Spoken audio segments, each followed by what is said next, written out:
जवाहर नवोदय विद्यालय प्रवेश परीक्षा कक्षा 6 की तैयारी कर रहे सभी विद्यार्थियों का ई परीक्षा नवोदय क्लासेस के यूट्यूब चैनल पर स्वागत है।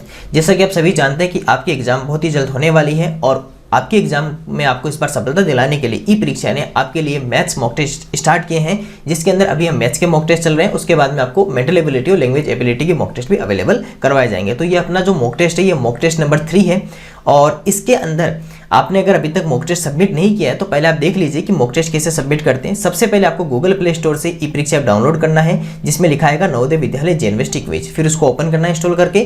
फिर आपके सामने रजिस्ट्रेशन पेज आएगा, जहां पर आपको रेफरल कोड में BHA3 लिख देना है और उसके बाद में रजिस्टर करके गोल में नवोदय सैनिक RM से एग्जाम गोल सेलेक्ट करके उसके बाद में नेक्स्ट करोगे तो आपके सामने होम स्क्रीन दिखाई देगी, जहां पर लिखा आएगा जेएनवीएसटी क्लास 6 फ्री मॉक टेस्ट।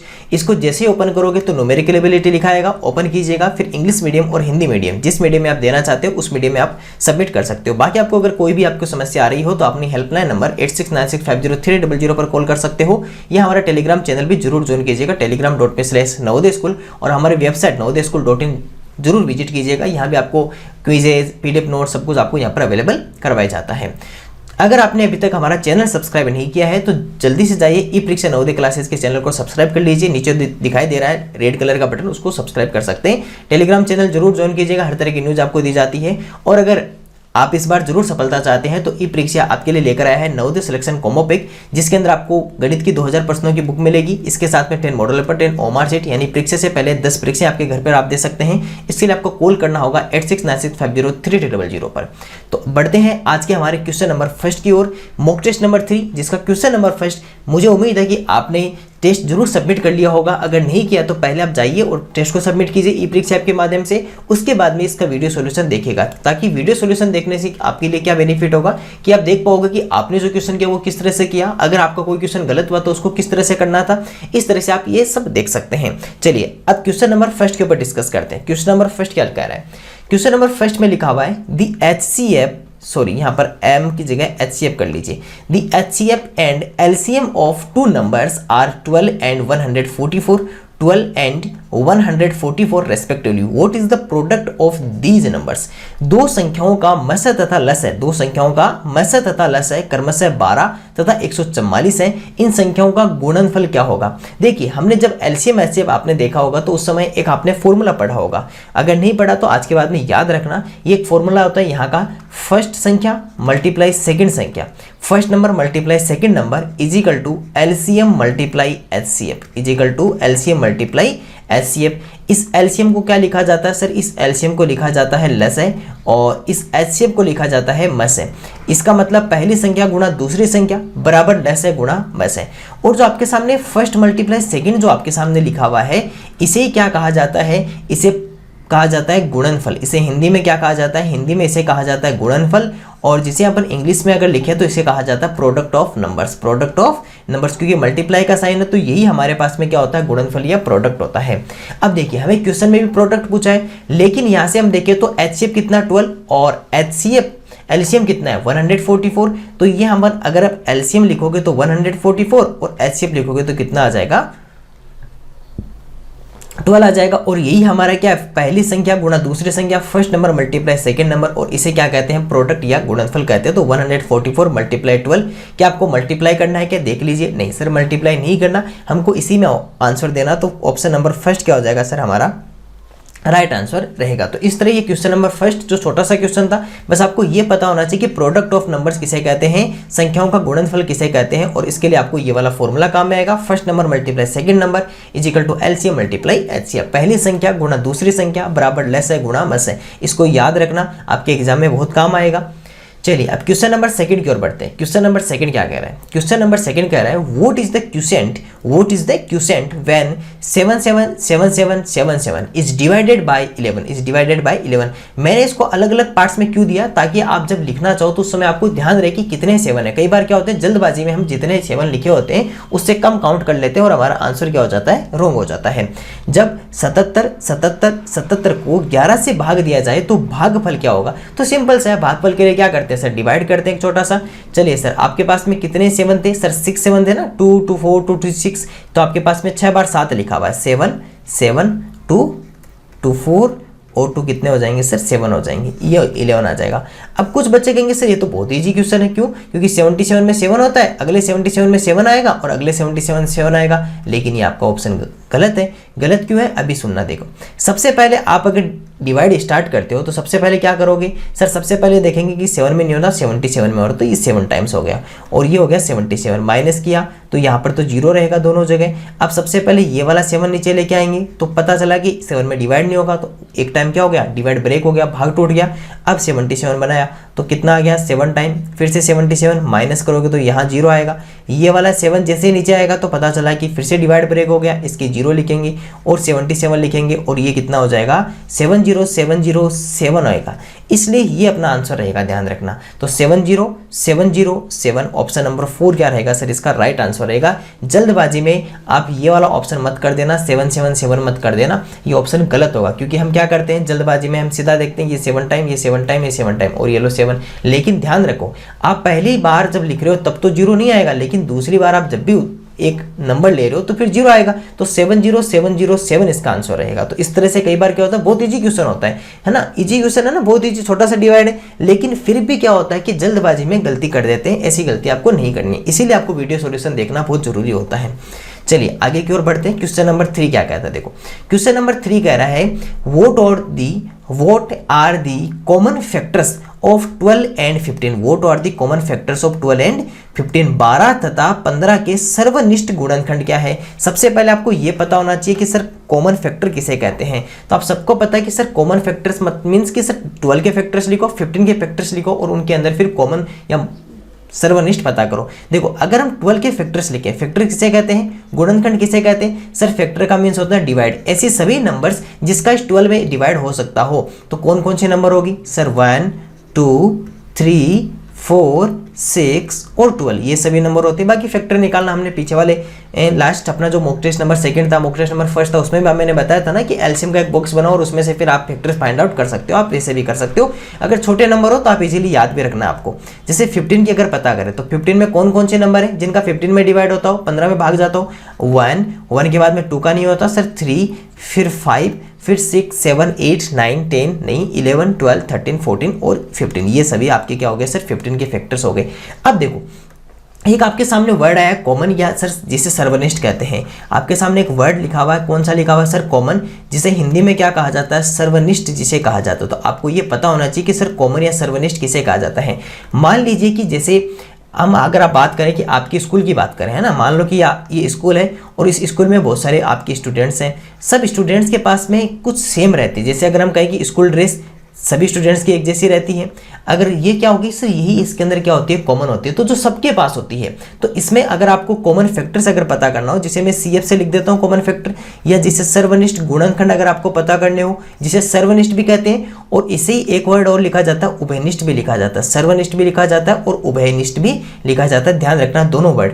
अब इसमें देखिए दोनों में कॉमन क्या है आपको, कि सर एक तो 1 दोनों में कॉमन है, ठीक है, 1 के बाद में 3 हमारे पास में कॉमन रहेगा, 3 के बाद में और कोई कॉमन है नहीं सर, इसके बाद में कोई कॉमन नहीं है, केवल 1 और एक 3 अपने पास में कॉमन रहता है। एक 1 रहता है और एक 3 हमारे पास में क्या रहता है सर, इसके अंदर कॉमन रहता है, ठीक है।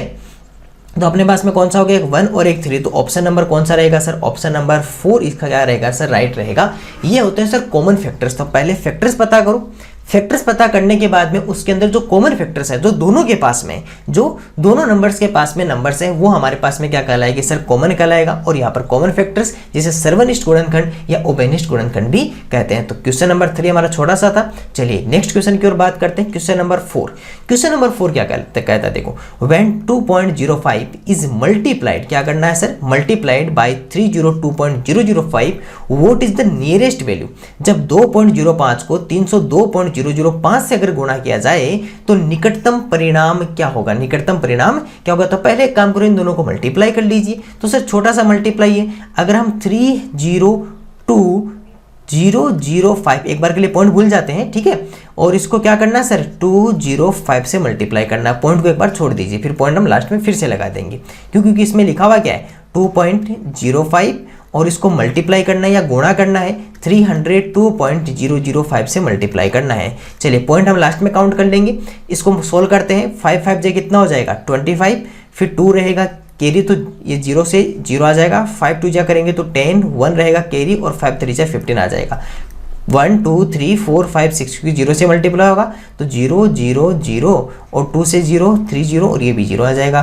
फिर 2 टाइम्स 5 2 जा 10, यहाँ पर 1 रहेगा तो 1 कैरी आ जाएगा। 2 0 से होगा तो 0, 2 को 2 से करोगे तो कितना आ जाएगा 4 और 0 से करोगे 0 और 3 2 जा कितना आ जाएगा 6 आ जाएगा। ये यहाँ कितना लिखा 5 2 0 1 1 9 1 और 6। अब चलिए काउंट करते हैं पॉइंट कितने पे लगाना है। इसके पास में कितनी है 2 डिजिट, इसके पास में 3। चलिए काउंट कीजिए 1 2 3 4 और 5 क्योंकि 3 और 2 5 हो गया तो यहाँ पे लिखा जाएगा। तो इसका आंसर कितना आ गया 619.11025 ये हमारे पास में आंसर रहेगा। अब इसको निकटतम करना है, नियरेस्ट करना है। आपको पता है ये 0 हटेगा तो ये एक बढ़ जाएगा 3, जब 3 0 हटेगा तो 0, इसका 0 हटेगा, इस पर कोई इफेक्ट नहीं पड़ेगा क्योंकि 5 या मोर देन 5 होना, 5 या 5 से बड़ा हो तभी फर्क पड़ता है, नहीं कोई इश्यू नहीं रहता उसके पास वाली संख्या में। 619, अब देखो 619 619 किसके ज़्यादा नज़दीक है 605 615 620 और 625। तो आप कहोगे सर 619 जो है वो 620 के ज़्यादा नियरेस्ट है, तो नियरेस्ट वैल्यू किसके पास में रहेगी सर 620 के लिए, और ऑप्शन नंबर 3 इसका क्या रहेगा सर राइट आंसर रहेगा। तो छोटा सा था, आपको मल्टीप्लाई करना था और मल्टीप्लाई करके इसका आंसर फाइंड आउट करना था। चलिए क्वेश्चन नंबर 5 की ओर बढ़ते हैं। क्वेश्चन नंबर 5 क्या कहता है, Amita started drawing her garden 11:55 am and completed 12:05 pm. How much time did he take to make the picture?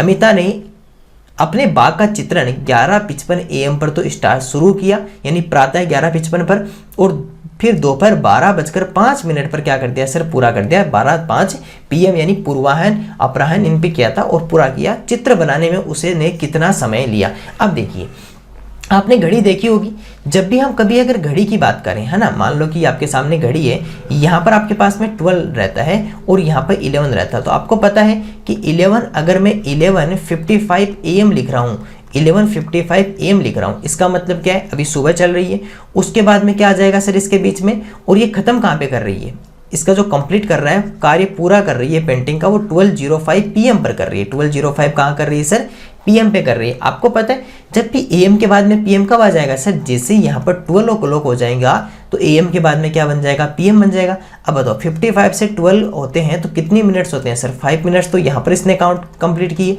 और 00 से लेकर 5 मिनट्स आगे वाले तो 5 मिनट्स यहाँ पर कंप्लीट किए। तो इस तरह हम फाइंड आउट कर सकते हैं। तो टोटल मिलाकर हमारे पास में कितना रहा 5 और 5 टोटल कितना हो गया सर 10 मिनट्स अपने पास में क्या रहेगा सर, इसका टोटल टाइम कितना रहा सर 10 मिनट या 10 मिनट हमारे पास में रहा, क्योंकि 55 था, 55 से 12 PM तक कितना 5 मिनट्स, और फिर आगे वाले 5 PM तक 12:05 PM तक कितना हो गया सर 5 मिनट्स, तो टोटल कितनी होगी 10 मिनट्स, और इसलिए इसका ऑप्शन नंबर कितना हो जाएगा ऑप्शन नंबर 3 10 मिनट क्या रहेगा सर इसका आंसर रहेगा। तो छोटा सा क्वेश्चन था, बस आपको ये समझना था कि 11:55 के बाद में 12 आएगा, 12 PM आ जाएगा, PM के बाद में 12:05 PM तक 5 मिनट्स, तो टोटल 10 मिनट्स इसके अंदर रहेगा। चलिए क्वेश्चन नंबर 6 की ओर बढ़ते हैं। क्वेश्चन नंबर 6 कह रहा है 4/7 of means multiply 5/8 of 2/5 of a number is 22 यानी कि जो नंबर है उस नंबर को ले लेते हैं और उसका आंसर कितना होता है 22। Then what is that number, किसी संख्या के यानी गुणा 2/5 का गुणा 5/8 का गुणा 4/7 अगर 22 है तो वह संख्या क्या, मान लेते हैं कि संख्या आपके पास में n है, ठीक है। का मतलब मल्टीप्लाई, तो इधर से लिखो चाहे इधर से लिखो, चलिए n मल्टीप्लाई कर रहा है संख्या का या नंबर ऑफ 2/5, तो 2/5 मल्टीप्लाई या का 5/8, इससे इधर चले तो इधर 5/8 इससे इधर चलते हैं, क्योंकि हिंदी और इंग्लिश में यही फर्क रहता है, आगे वाला पीछे पीछे वाला आगे लिखा जाता है। का मल्टीप्लाई ऑफ मल्टीप्लाई 4/7 और इसकी वैल्यू कितनी है लिखा हुआ ना इज 22, वो 22 है। संख्या का 2/5 का 5/8 का 4/7 22 है। 4/7 of 5/8 of 2/5 of a number is 22, ये इसका वैल्यू कितना है सर 22 है। अब एक काम कीजिए आप इधर नंबर रखिए और जो भी आपके पास में डिवाइड में है उसको तो ऊपर मल्टीप्लाई में ले जाइए और ऊपर जो मल्टीप्लाई में उसे डिवाइड में लिख दीजिए। यहाँ पर अगर n लिखेंगे तो उधर 22, तो ये 5 8 और 7 ये तो कहाँ आ जाएगा मल्टीप्लाई में, और 2 5 और 4 ये कहाँ आ जाएगा, डिवाइड में आ जाएगा। चलिए एक काम करते हैं, पहले इस सभी को एक जगह थोड़ा सा छोटा करके इधर लिख लेते हैं, ताकि जब इसको सोल्व करें तो हमें थोड़ी सी जगह ज़्यादा रहे और हम इसको और अच्छे से सोल्व कर पाएँ। चलिए अब एक काम कीजिए, इसको जो भी आपके पास में डिवाइड हो रहा है सबसे पहले उसको डिवाइड कर लेते हैं। जब हम यहाँ पे देख रहे हैं तो पता चलता है कि सर इसका अगर 4 का अगर 8 में करेंगे तो 2 टाइम कटेगा, इसको इसमें करेंगे तो 11 टाइम डिवाइड कर सकते हैं और 5 का 5 में डिवाइड हो जाएगा। अब हमारे पास में वैल्यू जो रही वो अपने पास में कौन कौन सी वैल्यू रही, तो यहाँ से देखते हैं कि सर ऊपर 11 रहा, 2 रहा और अपने पास में 7 रहा।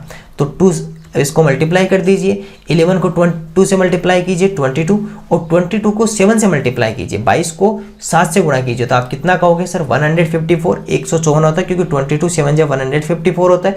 और नहीं पता हो तो आप इजीली 2 को 7 से मल्टीप्लाई कर सकते हो, 7 2 14, 1 कैरी, 7 2 14 और 1 कितना हो गया 15, तो 154। इसलिए ये नंबर जो है आपके पास में n की वैल्यू कितनी है 154। क्वेश्चन में क्या पूछा है, वो नंबर ही फाइंड आउट करनी है, वो संख्या ही पता करनी है, और वो संख्या कौन सी हो जाएगी सर 154 या 154 हमारे पास में क्या रहेगी सर, नंबर रहेगी। चलिए छोटा सा क्वेश्चन था, आगे बढ़ते हैं। बस ध्यान रखना कि ऑफ या का मतलब क्या होता है, मल्टीप्लाई होता है। क्वेश्चन नंबर 7 देखिए, the cost of flooring a rectangular room at the rate of ₹5 per square metre, at the ₹5 per square meter is ₹6300. If the ratio of the length and breadth of this room is 7:5 respectively, then what is its length in meters? एक आयताकार कमरा है और उसका ₹5 प्रति वर्ग metre की दर से, कितना ₹5 प्रति वर्ग मीटर की दर से फर्श बिछाने का जो खर्च है वो 6300 रुपये आपको खर्च भी दे दिया और आपको दर भी बता दी।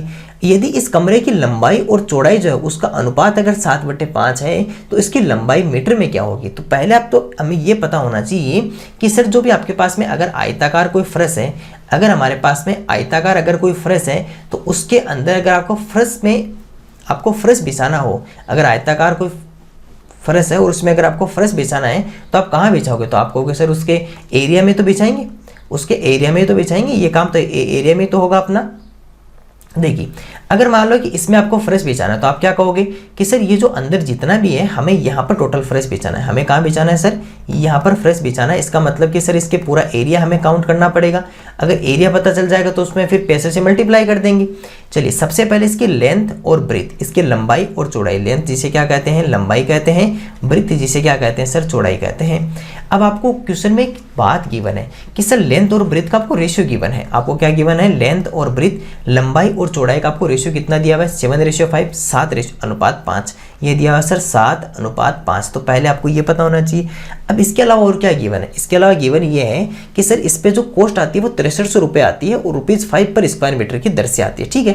तो आपका टोटल जो खर्च है, टोटल खर्च या कुल खर्च कितना है सर ₹6300, 6300 रुपये है, 6300 रुपये टोटल है।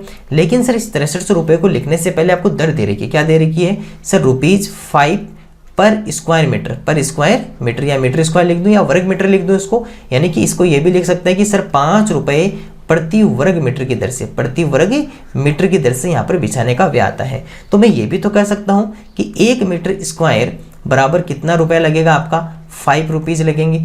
आपके पास में टोटल कितने रुपए खर्च हो रहे हैं सर 6300 रुपये। तो एक काम करो ना कि 6300 रुपये टोटल खर्च है, 6300 रुपये कितना है टोटल खर्च है, और 1 मीटर स्क्वायर की कितने है सर ₹5 है, तो रुपीज़ को रुपीज़ में डिवाइड कर दो। अब जब यहाँ से इसको अगर आप डिवाइड करोगे तो कितना कहोगे सर 5 को 5 1 5 1 3, तो 5 2 10 और 6 और 0, ये क्या बन गया सर मीटर स्क्वायर बन गया। क्यों, क्योंकि इसको अगर इसमें डिवाइड करेंगे तो आंसर किस में आएगा, मीटर स्क्वायर में आएगा। यानी कि सर टोटल जो एरिया है वो किस में सर मीटर स्क्वायर। अब आपको क्या सर एरिया आपको कैसे पता चला कि ये इसका एरिया है। एक बात देखो यहाँ पे क्या लिखा हुआ है, मीटर स्क्वायर या वर्ग मीटर, मीटर स्क्वायर या वर्ग मीटर। और जो आपका जो एरिया होता है या क्षेत्रफल जो होता है आपके पास में, जो एरिया या क्षेत्रफल, अगर मैं आपसे कहूँ कि जो आपके पास में क्या लिखा होता है, एरिया या जो क्षेत्रफल होता है, यहाँ लिख देते हैं एरिया, या फिर जिसे आप हिंदी में क्या कहते हो सर क्षेत्रफल जिसे कहते हो, ये आपका एरिया क्षेत्रफल हमेशा किस में आता है, वर्ग में आता है। वो हमेशा किस में आता है, स्क्वायर में आता है। अब स्क्वायर के बाद में सेंटीमीटर मीटर कुछ भी हो सकता है, लेकिन वो आएगा किस में, वर्ग में या स्क्वायर में आएगा। तो यहाँ पर अगर आपके पास में स्क्वायर में लिखा हुआ है, इसका मीन्स कि ये इसका क्या दिया हुआ है, ये इसका एरिया या आपके पास में क्षेत्रफल गिवर है। तो 1260 या 1260 आपके पास में क्या आ गया सर, एरिया आ गया। अब एक बात बताओ, अगर आपको रेक्टेंगल का एरिया अगर लिखना हो, अगर आपको रेक्टेंगल का एरिया लिखना हो तो आप क्या लिखोगे सर, लेंथ इंटू ब्रेथ लिखोगे। अगर मैं आपसे आयत का क्षेत्रफल का सूत्र पूछूं, अगर आयत के क्षेत्रफल का अगर आपको सूत्र लिखना हो तो आप क्या लिखोगे सर, लंबाई गुणा चौड़ाई। क्या लिखेंगे, लंबाई गुणा चौड़ाई। चलिए एक काम कीजिए, लंबाई और चौड़ाई आपके पास में नहीं पता, लेकिन आपको क्षेत्रफल पता है। कितना पता है क्षेत्रफल? क्षेत्रफल सर हमारे पास में 1260 वर्ग मीटर, ठीक है। लंबाई और चौड़ाई ये तो नहीं पता, लेकिन ये पता ना 7:5 में है। मान लेते हैं ये 7x मान लेते हैं और इसको 5x मान लेते हैं। इस ये 5x है और ये 7x है। चलिए तो यहाँ मल्टीप्लाई कर दीजिए, 7x और मल्टीप्लाई कितना हो जाएगा सर, 5x हो जाएगा। अब एक काम कीजिए, मल्टीप्लाई कीजिए। अब यहाँ पर थोड़ी सी बच्चे क्या गलती करते थे वो बताता हूँ। देखो ये 1260 है, ये मीटर स्क्वायर था, ये भी मीटर स्क्वायर था, ठीक है। 7 को 5 से मल्टीप्लाई कितना आएगा, 35। एक बात बताओ, अक्स को अगर अक्स से आप मल्टीप्लाई करोगे, अक्स को अक्स से मल्टीप्लाई करोगे, यानी सेम नंबर 2 टाइम्स मल्टीप्लाई हो गया तो क्या बनेगा सर, अक्स स्क्वायर बनेगा, क्योंकि ऊपर पावर कितनी आ जाएगी 2। अब कुछ बच्चे क्या करते हैं, इसको 35 अक्स लिख देते हैं, लेकिन अक्स नहीं लिखना क्योंकि 2 टाइम्स मल्टीप्लाई हुआ है, इसलिए यहाँ पर क्या आएगा, अक्स स्क्वायर बन के आएगा, ठीक है। अब क्या करना है, अब सर इसको उधर मल्टीप्लाई में, जो यहाँ पर मल्टीप्लाई में, इसको उधर डिवाइड में ले जाते हैं। तो 1260 को अगर आप 35 से यहाँ पर डिवाइड करोगे, मीटर स्क्वायर तो इधर रहेगा ही रहेगा और इधर क्या रहेगा, अक्स स्क्वायर रहेगा। चलिए 35 का तो आपको नहीं पता, मान लो टेबल नहीं पता, कोई बात नहीं, 5 का तो आता ना, 5 7 जा 35, इधर 5 का कीजिए, 5 2 जा 10, 2 और 5 5 जा 25 और 1 और 2 252। क्या 252 में 7 का डिवाइड होता है, पता कर लीजिए डिवाइड करके। अगर यहाँ पर 7 करेंगे तो 7 3 जा कितना होता है सर, 21 होता है, और 4 2 तो 7 6 जा 42 होता है। चलिए सर ये भी पता चल गया। तो 7 का अगर इसमें डिवाइड करेंगे तो कितना बचेगा आपके पास में सर, हमारे पास में रहा 36। कितना रहा सर हमारे पास में, 36, और ये भी किस में आया, मीटर स्क्वायर में, और ये अपने पास में आ गया अक्स square.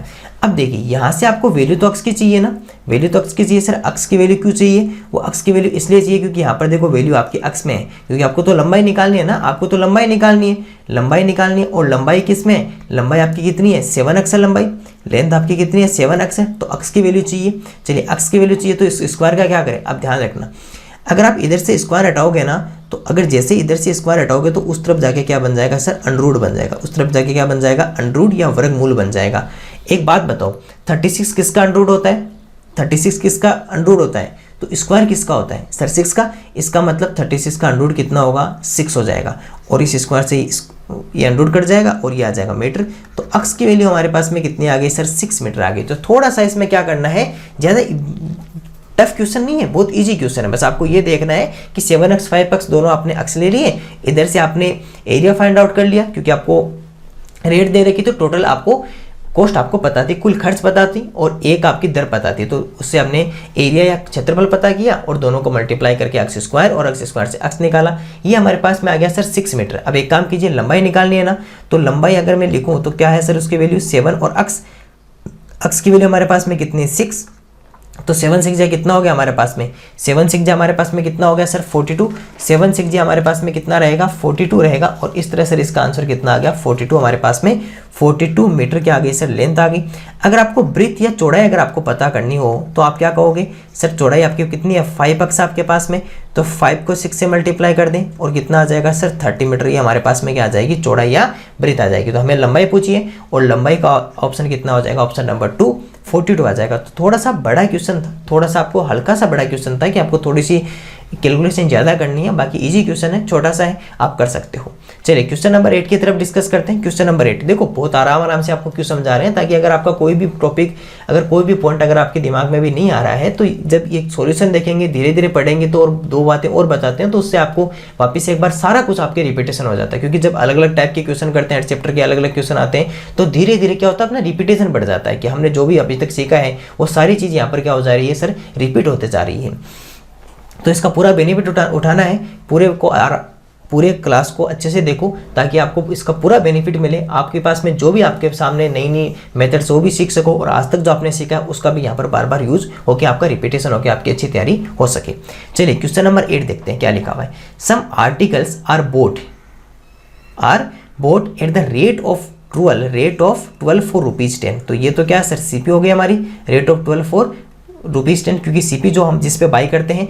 And all the articles are sold at the rate of 10 for 12, ये अपनी क्या होगी सर सेलिंग प्राइस या SP. Find the percentage profit, इसका मीन्स कि सर प्रॉफिट तो होगा, कुछ वस्तुओं को आप 10 रुपये में 12 के भाव से खरीदते हो तो सर ये हमारा क्या हो गया, ये हमारा क्रय मूल्य हो गया, खरीदा जाता है, तथा सभी वस्तुओं को 12 रुपये में 10 के भाव से बेच दिया जाता है तो ये हमारे पास में क्या हो गया, विक्रय मूल्य हो गया। तो प्रतिशत लाभ याद कीजिए। चलिए सर सबसे पहले हम सीपी लिखते हैं, पहले क्या लिखते हैं सर, सीपी या क्रय मूल्य लिखते हैं। इधर लिख देते हैं सीपी, जिसे हिंदी में कहा जाता है सर क्रय मूल्य। चलिए सर क्रय मूल्य लिखिए। क्रय मूल्य क्या है, रेट, क्रय मूल्य की रेट क्या है, 12 रुपीज 10, 12 जो है 10 रुपये के भाव से मिलती है। तो 12 वस्तुएं अगर आप खरीदते हो तो आप कितने रुपए देते हो सर, इसमें 10 रुपये देते हो, ठीक है। अगर हम इधर लिखते हैं, इधर एसपी लिख लेते हैं, इधर क्या लिख लेते हैं एसपी। यहाँ लिखा हमने एसपी या विक्रय मूल्य, जिस मूल्य पर हम बेच रहे हैं, जिस पे हम सेल कर रहे हैं, वो प्राइस कितना है सर, वो है 4 रुपीज 12, 10 है वो 12 रुपये के भाव से बेच रहे हैं। तो सर ये यहाँ पर कितना हो गया 10, और ये कितने रुपीज में बेच रहे हैं सर, कितने रुपए में बेच रहे हैं सर, 12 रुपये में सेल कर रहे हैं। एक बात बताओ, मैंने आपको कहा था ना कि आर्टिकल होता है उसे हमेशा 1 बना लो, आर्टिकल को हमेशा क्या बनाओ 1। आपके सामने जो वस्तु है उस वस्तु को हमेशा कितनी बना दो सर, 1 बना लो। चलिए सर इसे 1 बनाते हैं, तो जब भी 1 बनाएंगे तो जो 12 है वो कहाँ चला जाएगा, दूसरी तरफ चला जाएगा। और जब हम इसको अगर हम कट कर देते हैं तो कितना बन जाएगा हमारे पास में 5/6। तो ये इसकी क्या आ गई सर, प्राइस आ गई ₹5/6। एक आपके पास में एक आर्टिकल की कॉस्ट प्राइस या क्रय मूल्य है। अगर हम विक्रय मूल्य देखें, यहाँ से 1 बनाते हैं तो ये क्या हो जाएगा सर 12/10, और जैसे अगर इसको हम कट करेंगे तो कितना आ जाएगा 6/5, और ये इसका क्या आ गया सर सेलिंग प्राइस है, विक्रय मूल्य या बेचा गया मूल्य। अब एक काम कीजिए, प्रॉफिट आपको पता है प्रॉफिट है, प्रॉफिट कब होता है, प्रॉफिट कब होता है पहले तो ये बताओ कि अगर आपको कोई कहे कि सर प्रॉफिट कब होगा, अगर मैं आपसे कहूँ कि लाभ कब होता है तो सिंपल सा बात है सर, लाभ कब होगा, जब हम किसी वस्तु को सेल कर रहे हैं या उसका जो विक्रय मूल्य होगा वो जितने रुपए में खरीद कर लाए हैं, जो हमारी सीपी या क्रय मूल्य होगा, सीपी या क्रय मूल्य होगा, अगर इससे ज़्यादा है तो ये हमेशा क्या होगा सर, हमें प्रॉफिट होगा। इसका मतलब माइनस भी किस में से करेंगे, सेलिंग प्राइस में से। तो पहले तो सर प्रॉफिट पता करते हैं, पहले तो क्या पता करते हैं, प्रॉफिट या लाभ पता करते हैं।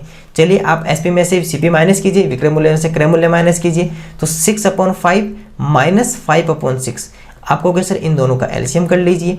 जब इन दोनों का अगर हम एलसीएम करेंगे तो 30 आएगा, 5 और 6 का एलसीएम करके देख लीजिए, 30 आएगा एलसीएम, है ना। 5 और 6 का एलसीएम आपको पता है 30 आता है। चलिए 5 का अगर 30 में डिवाइड करेंगे तो कितने टाइम, 6 टाइम, और 6 6 जाए कितना हो गया 36, माइनस इस 6 का 30 में कीजिए 5 टाइम, और 5 अब जाए कितना हो गया सर हमारे पास में 25, ये से मल्टीप्लाई हो जाएगा ना।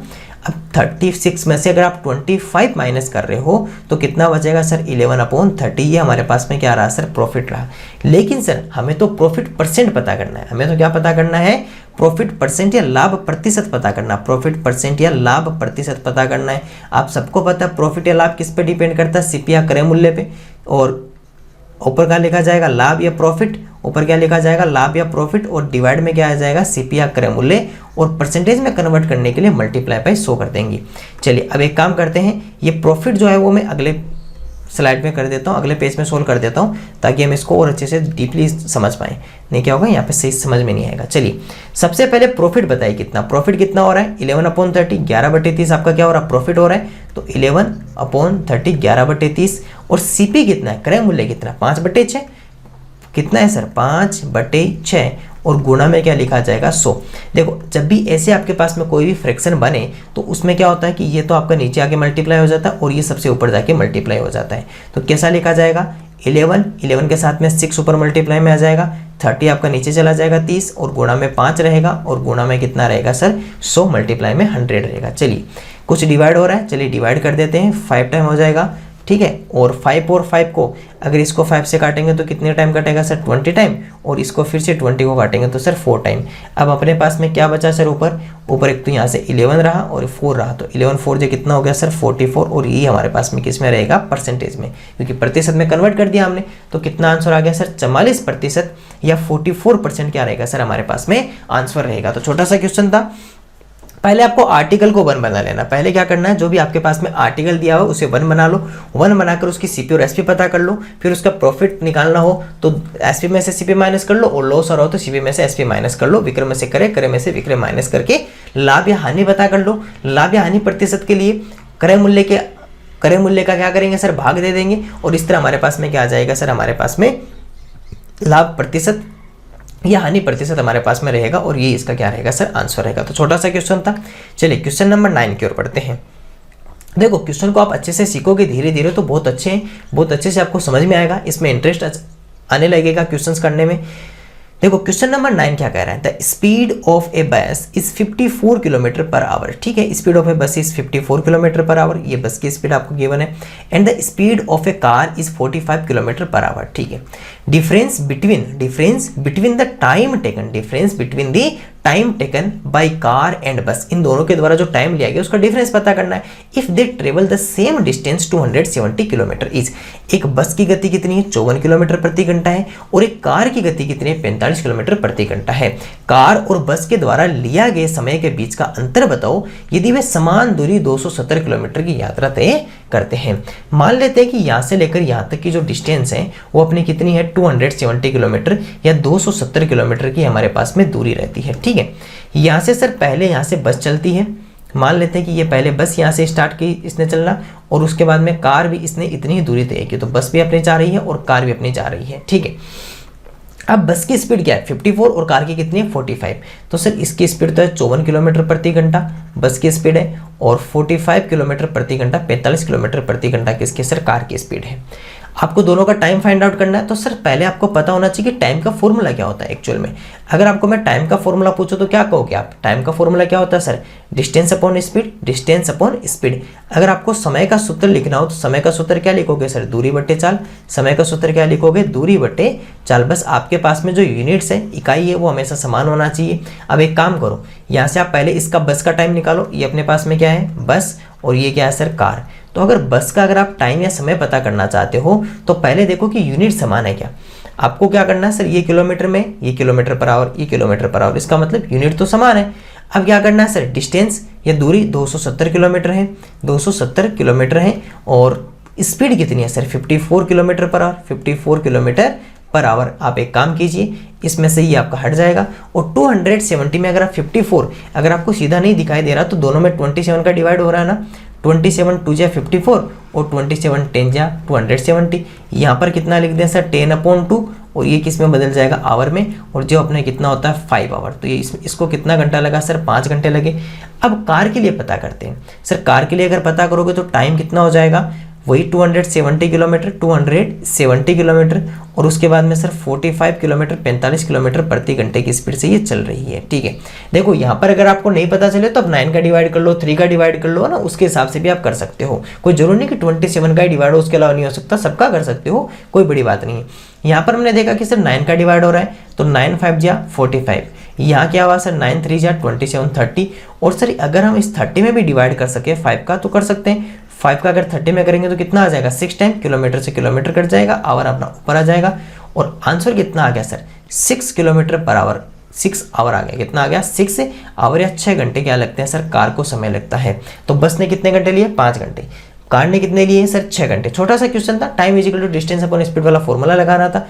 अब अगर इनका हम डिफरेंस पता करें टाइम का, अगर हम इसका समय का अंतर अगर निकालना चाहें तो वो कितना रहेगा सर, 6 एक को लग रहे हैं 6 घंटे, और उसमें से 5 घंटे अगर माइनस कर देंगे 5 आवर, तो डिफरेंस कितना रहेगा सर 1 आवर या 1 घंटे का क्या रहा सर हमारे पास में अंतर रहा, और इसलिए ऑप्शन नंबर फर्स्ट क्या रहेगा सर, इसका राइट आंसर रहेगा। चलिए सर, छोटा सा क्वेश्चन था, आपको केवल डिस्टेंस आपको गिवन थी, बस और कार की स्पीड पता थी, यूनिट भी सेम दे रखी थी, किलोमीटर में गिवन था, कोई चेंज नहीं करना था, केवल टाइम का फॉर्मूला यूज किया, दोनों के आपने समय निकाला और समय निकाल कर इनका क्या कर दिया सर, डिफरेंस कर दिया।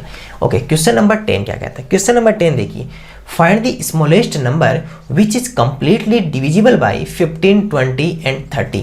वह छोटी से छोटी संख्या बताएं जो 15, 20 और 30 से पूर्णतः विभाजित है। सर कितना छोटा क्वेश्चन है, एक बात बताओ, हमने एक बार जब एलसीएम एचसीएफ आप सभी ने पढ़ा होगा तो उस समय आपने पढ़ा होगा कि जब भी आपको वह छोटी से छोटी संख्या अगर फाइंड आउट करनी हो और डिविजिबल हो, अगर स्मॉलेस्ट नंबर फाइंड आउट करनी हो और कुछ नंबर से वो कंप्लीटली डिविजिबल हो, तो ऐसे समय में हमेशा क्या करते हैं सर, हम एलसीएम या क्या करते हैं सर, हम लेस्सा करते हैं। ध्यान रखना, याद रखना आज के बाद में, अगर वह छोटी से छोटी संख्या हो और पूर्णतः विभाजित हो कुछ संख्याओं से, इसी तरह स्मॉलेस्ट नंबर हो और कंप्लीटली डिविजिबल हो कुछ नंबर से, तो उस समय आपको एलसीएम करना है या लेस्सा करना है। तो सर एलसीएम या लेस्सा करना है, वो भी किसका करना है, 15, 20 और 30 का, 15, 20 और 30 का करना है। तो सर 15, 20 और 30 इनका कर देते हैं सर, एलसीएम कर देते हैं। चलिए 2 का डिवाइड कर दें, 15 में नहीं होगा, यहाँ पर 10 हो गया और यहाँ पर 15 आ गया। फिर से 2 का डिवाइड किया तो ये 15, ये 5 और ये 15। अब 3 का डिवाइड हो रहा है तो यहाँ पर 5, यहाँ 5 और यहाँ 5।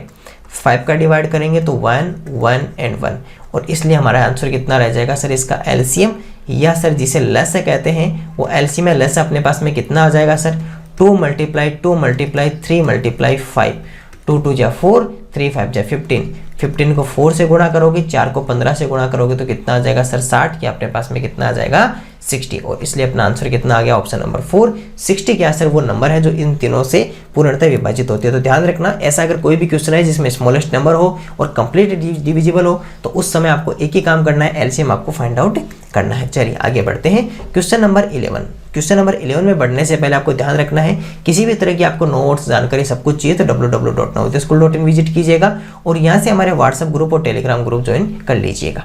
चलिए आगे बढ़ते हैं। क्वेश्चन नंबर 11 क्या कह रहा है, देखो क्वेश्चन नंबर 11 कह रहा है 1/3 of a number is 14, 1/3 of a number is 14, then what is 40% of that number.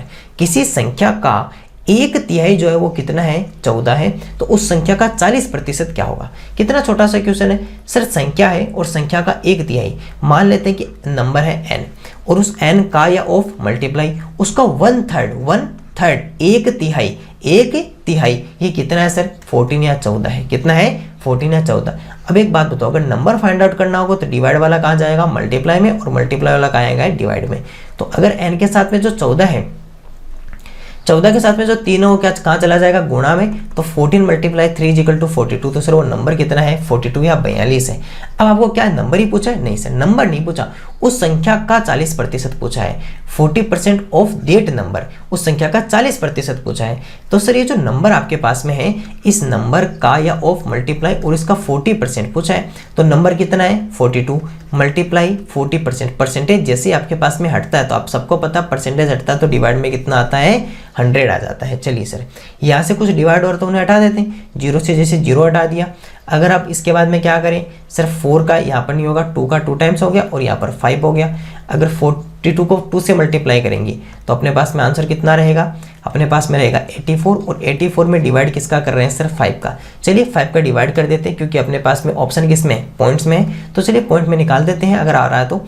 अगर 5 का 84 में आप डिवाइड करोगे तो 5 1 जा 5, माइनस करेंगे 3 और 4, 5 6 जा कितना रहेगा सर 34। अब कोई नंबर नहीं, ये भी छोटा रह गया तो पॉइंट लगाइए और यहाँ से 0 बनाया और 5 8 जा कितना हो गया सर हमारे पास में 40 हो गया। इसलिए इसका आंसर कितना आ गया 16.8 अपने पास में आंसर आ गया।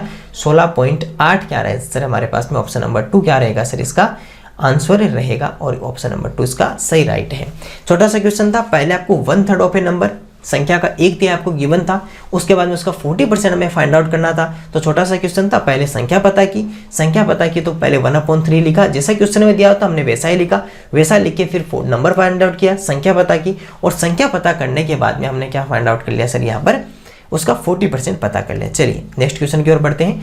क्वेश्चन नंबर देखो 12 क्या कह रहा है, what will be the percentage value of 3/5, percentage value of 3/5, 3/5 का प्रतिशत मूल्य कितना है। इसका मतलब इसको प्रतिशत में बदलना है। किसी भी संख्या को प्रतिशत में बदलने के लिए या किसी भी नंबर को परसेंटेज में कन्वर्ट करने के लिए उसको 100 से मल्टीप्लाई करते हैं। क्या करते हैं सर उसको 100 से मल्टीप्लाई करते हैं।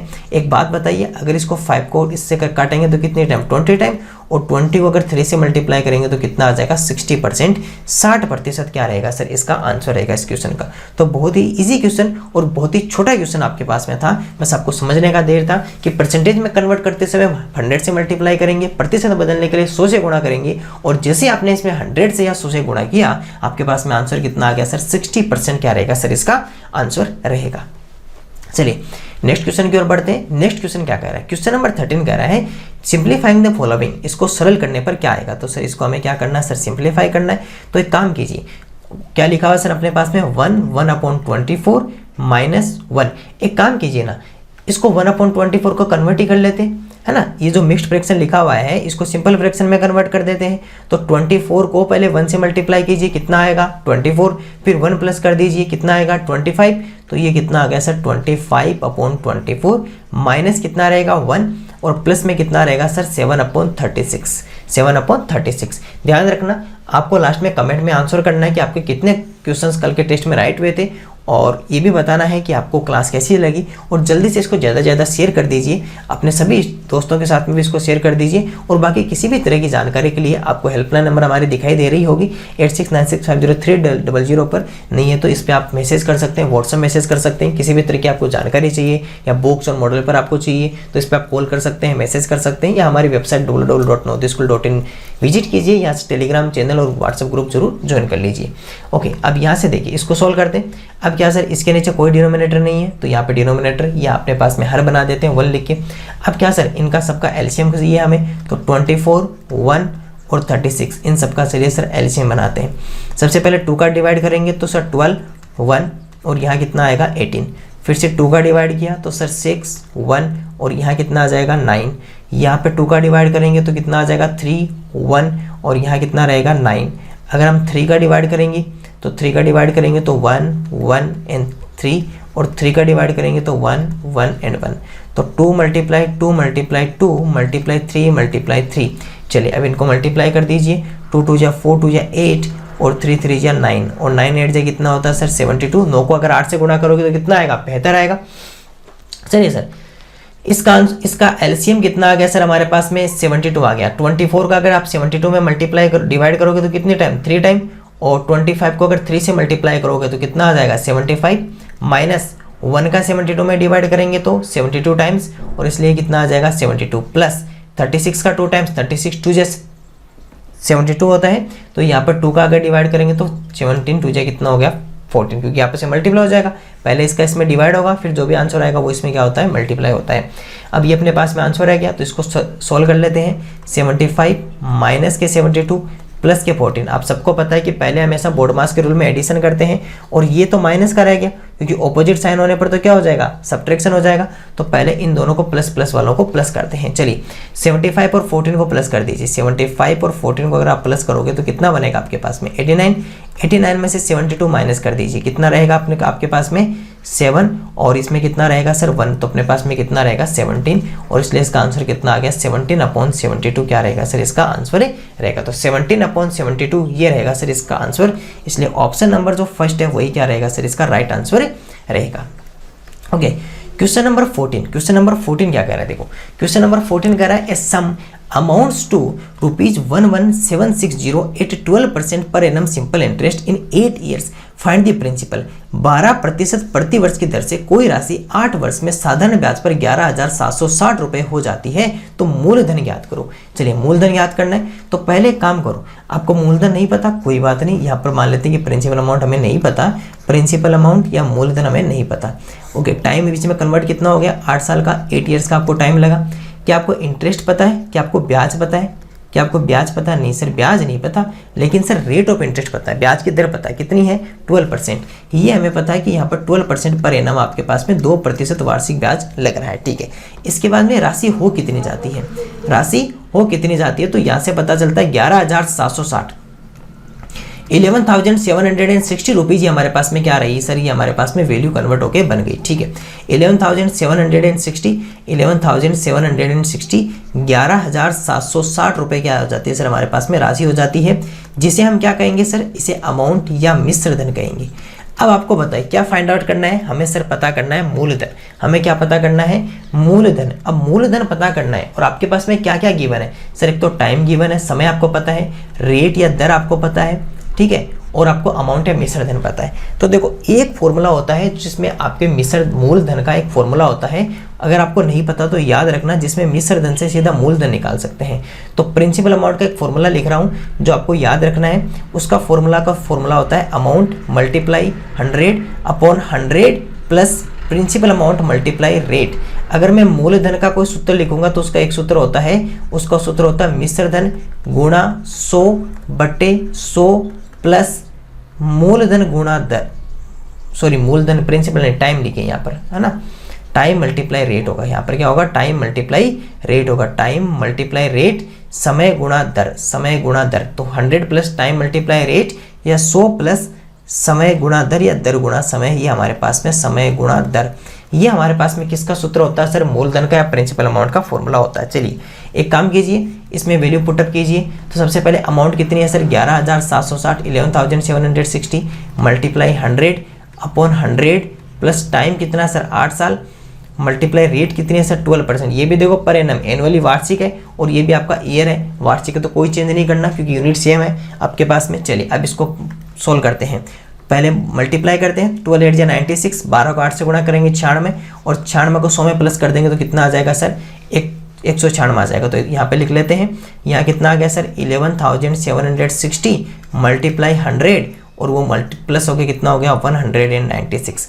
अब देखो आपको एग्जाम में इस तरह की वैल्यू दी जाएगी जो आपस में बहुत अच्छे से डिवाइड हो सके। तो हमें पता है कि सर 196 का वैल्यू इसमें इजीली डिवाइड हो सकता है, नहीं हो पता हो तो आप इजीली 2 का डिवाइड कर सकते हो, लेकिन अगर हम पता है तो पहले 196 की टेबल लिख के देख लेते हैं। 196 की क्या कर लेते हैं टेबल लिख के देख लेते हैं। 196 की अगर आप टेबल लिखना चाहो तो आपको पता होना चाहिए कि देखो 196 की अगर टेबल लिखोगे तो आपको 19 और 6 की टेबल लिखनी पड़ेगी। किसकी लिखनी पड़ेगी 19 और 6 की टेबल लिखनी पड़ेगी। लेकिन उससे पहले मैं आपको एक बात बता देता हूँ, इधर 6 की टेबल आएगा ना और आपको क्या देखना है एक बार के लिए 0 छोड़ दीजिए ना, 0 को एक बार छोड़ दीजिए। ये आपको ट्रिक बता रहा हूँ कि किस तरह से जल्दी देख सकते हो। लास्ट में कितना चाहिए हमें 6 चाहिए, तो 6 की टेबल में 6 कितनी बार आता है देखो 6 2 जा 12, 6 3 जा 18, 6 4 जा 24, 6 5 जा 30, 6 6 जा 36। तो सर एक तो 6 आ रहा है अपने पास में 6 टाइम्स आ रहा है, कितने टाइम्स आ रहा है 6 टाइम। तो क्या 196 को अगर 6 से मल्टीप्लाई करें तो लास्ट में 6 तो आना चाहिए ना, क्योंकि आपको क्या चाहिए सर हमें 1176 चाहिए, तो लास्ट में कितना चाहिए हमें 6 चाहिए। तो एक काम करते हैं इस 196 को एक बार के लिए 6 से मल्टीप्लाई करके देखते हैं। 6 6 जा 36, 3 कैरी 9 6 जा 54, 54 को 3 से प्लस करेंगे तो कितना हो गया 57, 5 6 बन जा 6 और 5 कितना हो गया 11। ये लीजिए 1176 आ गया। आप इस तरह भी पता कर सकते हो जब आपके पास में ऑप्शन देखो, ऑप्शन फिक्स है ना, ऑप्शन में कोई डिवाइड में नहीं है, कोई पॉइंट में नहीं, इसका मतलब कि वैल्यू तो पूरी पूरी डिवाइड होगी। तो जब डिवाइड होगी तो हमने देखा कि 196 है ऊपर 1176 है, 0 को एक बार छोड़ देते हैं, लास्ट में देख लेंगे वापिस। तो पता चला कि लास्ट में 6 है, तो यहाँ पर भी 6 आना चाहिए। तो पहला 6 आया हमारे पास में 6 टाइम 6 बार आया, तो हमने सबसे पहले 6 से मल्टीप्लाई किया। तो जैसे ही हमने 6 से मल्टीप्लाई किया तो अपने पास में 1166 आ गया। और इस तरह ये कितने टाइम हो गया सर, ये हमारे पास में जो ऑप्शन रहेगा वो कितने टाइम हो गया सर 6 टाइम, और ये हमारे पास में रहा सर 6 टाइम और 0, तो 60 यहाँ से क्या आ गया सर हमारे पास में आंसर। तो 60 यहाँ से आ गया, मल्टीप्लाई 100 कर दिया, तो अपने पास में टोटल आपके पास में जो मूलधन या प्रिंसिपल अमाउंट कितना रहा सर 6000 रुपीज़ रहा। कितना रहा सर 6000 रुपीज़ रहा। बाकी अगर आपको टेबल लिखनी हो तो इजीली इधर 19 की टेबल लिखो, जिसे 19 2 कितना होता है 38 होता है। अभी अंदर वाले दोनों आप क्या कर दोगे प्लस कर दोगे, तो टोटल कितना बन जाएगा 392। इस तरह से आप इधर 19 की टेबल लिखो, अंदर वाले दोनों को प्लस करो, आप इजीली इसको वैल्यू फाइंड आउट कर सकते हो। तो ये हमारे पास में ऑप्शन कितना आ गया, ऑप्शन नंबर फर्स्ट 6000 रुपीज़ क्या रहेगा सर आंसर रहेगा। चलिए क्वेश्चन नंबर 15 क्या कहता है। क्वेश्चन नंबर 15 कहता है in a class 40 students 2/5 travel to school 2/5 travel to school by bus. 2/5 तो किससे ट्रेवल करते हैं बस से। 10 ट्रेवल बाई कार तो 10 किससे ट्रेवल करते हैं कार से। And rest walk what fraction of students walk to school.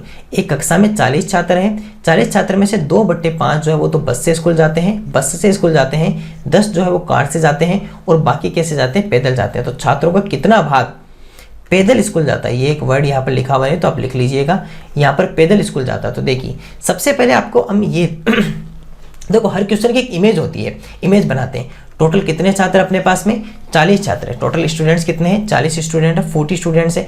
इसमें से आपको 3 तरह के स्टूडेंट्स हैं, एक जो आपके पास में बस से आपको स्कूल जा रहे हैं, एक जो कार से स्कूल जाते हैं और एक जाते हैं सर हमारे पास में वॉक या पैदल जाते हैं, वॉक या पैदल स्कूल जाते हैं। तो यहाँ पर सबसे पहले देखिए कि कौन कितना स्कूल जा रहा है, कितने बच्चे किससे स्कूल जा रहे हैं।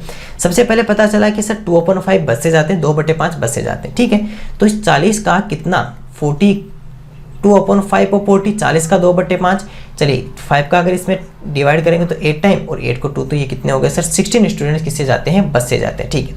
कार से कितने जाते हैं 10 students 10 travel by car, 10 car से यात्रा करते हैं। तो सर ये तो हमें पहले से पता, 10 कार से जाते हैं और बाकी जो बच गए वो हमारे किसके जाते हैं, पैदल या वॉक से जाते हैं। तो टोटल कितने हो गए सर, 26 हो गए। तो 26 स्टूडेंट तो यहाँ जाते हैं और 40 में से अगर आप 26 को माइनस कर दोगे तो पीछे कितना रहेगा 4 और यहाँ कितना रहेगा 3 2 1, तो 14 रहेगा। कितना रहेगा सर 14 हमारे पैदल जाते हैं। हमें फ्रैक्शन पता करनी है, हमें क्या पता करनी है, फ्रैक्शन पता करनी है। फ्रैक्शन में देखो टोटल नीचे लेकर जाता है, कुल कितने हैं 40 स्टूडेंट्स, पैदल कितने जा रहे हैं 14 या 14 पैदल जा रहे हैं, वो कितने कर रहे हैं 14। अब इन दोनों को डिवाइड कर दीजिए, डिवाइड करेंगे तो 7 और यहाँ कितना आ जाएगा 20, तो 7/20 क्या रहेगा सर इसका आंसर रहेगा। तो आंसर कितना आ गया 7/20। तो बहुत छोटा क्वेश्चन था, बस आपको समझना था कि सर हमें पैदल वाला पता चल गया 14 स्टूडेंट से।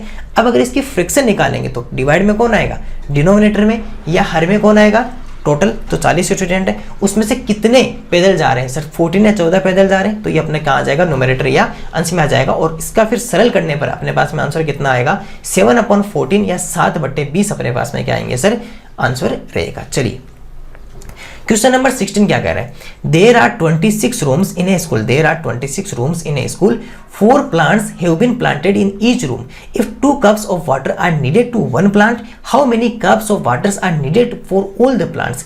एक स्कूल में 26 कमरे हैं, प्रत्येक कमरे में 4 पौधे लगाए गए हैं और एक पौधे में 2 कप पानी डाला जाता है, तो कुल कितने कप सभी पौधों के लिए पानी चाहिए। तो देखिए सबसे पहले क्या कहा sir total rooms, total rooms में लिख देता हूं, तो टोटल रूम्स या कुल कमरे कितने हैं, अगर सबसे पहले ये पता होना चाहिए कि कुल कमरे कितने हैं, तो यहां से पता चला सर 26 रूम्स, तो 26 कमरे, पहला पॉइंट तो ये पता चल गया।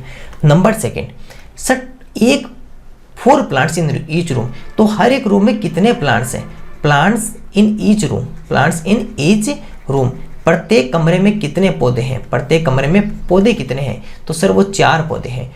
और एक पौधे के लिए ये भी किया हुआ है कि हर एक पौधा कितने कप पानी ले रहा है, तो कप या वाटर, यानी कि पानी जो है वो कितना पानी चाहिए एक पौधे के लिए, एक पौधे के लिए कितना पानी चाहिए सर 2 कप पानी चाहिए, 2 कप पानी चाहिए। अब एक बात बताओ, हमारे पास कमरे कितने हैं, रूम्स कितने हैं 26 और हर एक में पौधे कितने हैं 4, तो सर 4 से मल्टीप्लाई कर देंगे तो ये क्या हो गया सर हमारे पास में टोटल प्लांट्स हो गया ना, ये हमारे पास में क्या निकल कर आ गया टोटल प्लांट से पौधे आ गए और हर एक प्लांट के लिए 2 कप पानी चाहिए। तो इस तरीके से अब टोटल क्या बन गया सर, ये हमारे पास में टोटल वाटर नीडेड आ गया, कुल पानी इतना चाहिए, क्योंकि 26 कमरे में सब में 4-4 पौधे, सब में 4-4 पौधे और इस तरह सब में 4-4 करते करते 26 तक हो गए, तो 26 से गुणा और हर एक को 2 कप पानी चाहिए, तो हर एक को 2 कप पानी चाहिए, तो फिर 2 से गुणा कर दिया। चलिए मल्टीप्लाई कर दीजिए, मल्टीप्लाई करेंगे तो कितना आ जाएगा, 26 को 4 से मल्टीप्लाई कर दो, तो पहले 4 2 जा 8 हो गया और 8 को 26 से अगर मल्टीप्लाई कर दोगे तो 8 को 26 से मल्टीप्लाई कर लीजिए, आपको पता होगा 28 6 से टेबल आती है तो ठीक है,